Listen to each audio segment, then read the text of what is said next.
Welcome my dear students and friends. Welcome, आप लोगों का बहुत बहुत स्वागत हमारे Sai academy MBD YouTube channel पर। मैं दिनेश कुमार आपका बहुत बहुत स्वागत करता हूं। देखिए, आज जो मैं आप लोगों को जो टॉपिक पढ़ाने जा रहा हूं ये है संविधान की प्रमुख समितियां। ये जो आपका टॉपिक है ये हर कंपटीशन में चाहे वनडे एग्जाम के लिए बहुत ही ज़्यादा इम्पोर्टेंट रहता है। तो संविधान की प्रमुख समितियां, यहाँ आज ये संविधान का छोटा सा टॉपिक है और आपका कहीं ना कहीं ये किसी भी एग्जाम में आप लोगों के लिए बहुत ही हेल्पफुल होगा ये।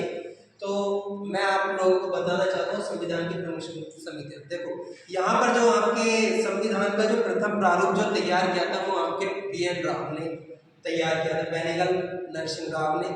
इन्होंने अपने जो इनका जो आपकी समितियां या इनका जो प्रारूप था, इन्होंने अपने प्रारूप में ये बताया था कि मेरे जो प्रारूप में संविधान में होने चाहिए कि 243 तो आपके क्या होने चाहिए थे, अनुच्छेद और 13 अनुसूचियां होनी चाहिए।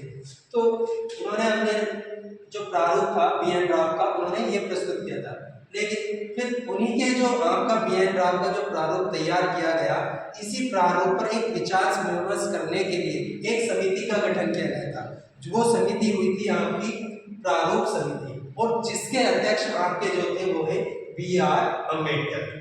इस समिति का जो गठन किया गया था वो आपके 29 अगस्त सन 1947 को किया गया था, जिसमें आपके 7 सदस्य शामिल थे।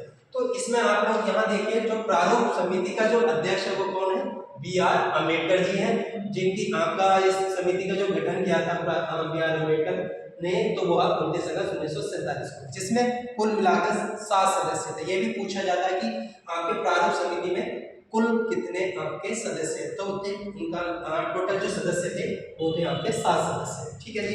नेक्स्ट जो आपकी समिति आती है, मोस्ट इंपोर्टेंट समिति है ये आपकी, बहुत ही ज्यादा। तो ये आपका तदर्थ, या इसको एडहॉक बोलते हैं, या झंडा समिति। इसके 3 नाम है, तदर्थ बोल सकते हैं, इंग्लिश में इसको बोलते हैं एडहॉक या झंडा समिति। इसके जो अध्यक्ष हैं आपके डॉक्टर राजेंद्र प्रसाद जी हैं। आपके याद रखना, समिति कौन सी आपकी, तदर्थ या एडहॉक या झंडा समिति। इसके जो अध्यक्ष हैं आपके डॉक्टर राजेंद्र प्रसाद जी हैं। इस समिति का जो गठन किया गया था वो किया गया था 23 जून 1947 को।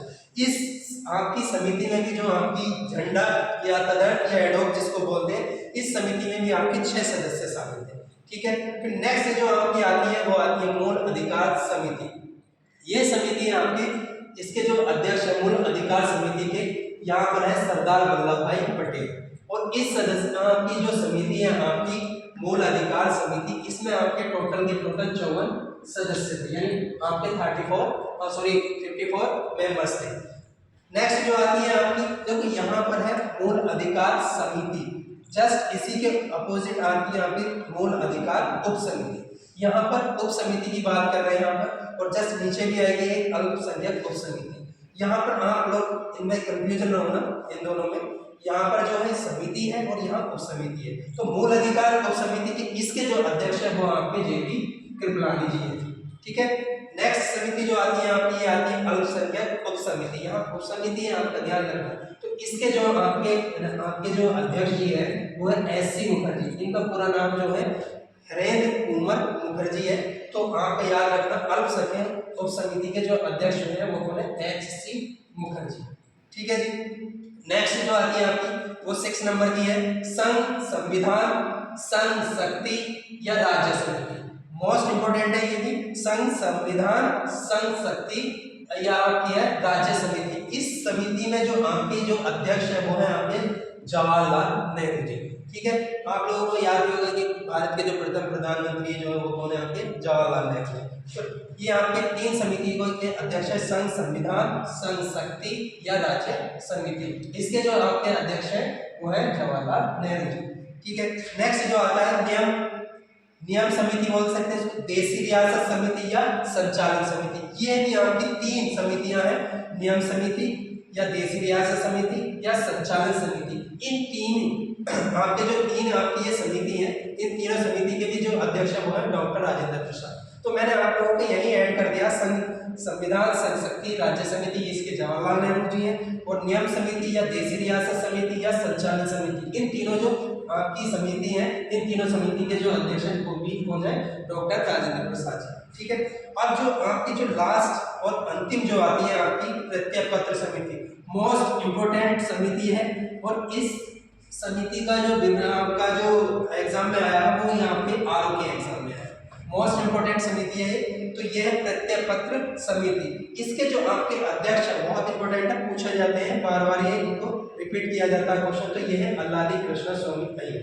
तो ये आपकी जो कुछ समितियां आज मैंने आप लोगों को कराई है, तो इससे रिलेटेड आपको कहीं ना कहीं किसी न किसी और खासकर वनडे एग्जाम में आप लोगों को ये एक क्वेश्चन 100% मिल ही जाता है आपकी समितियों से संबंधित। तो मैंने आप लोगों को ये कुछ समितियां कराई हैं, एक बार मैं फिर रिपीट कर रहा हूँ। संविधान की जो प्रमुख समितियां हैं, यहाँ पर जो स्टार्ट किया था वो आपका प्रारूप जो तैयार किया था संविधान की जो समितियों का जो प्रारूप किया तैयार जो किया था वो किया था आपके पी.एन. राव ने।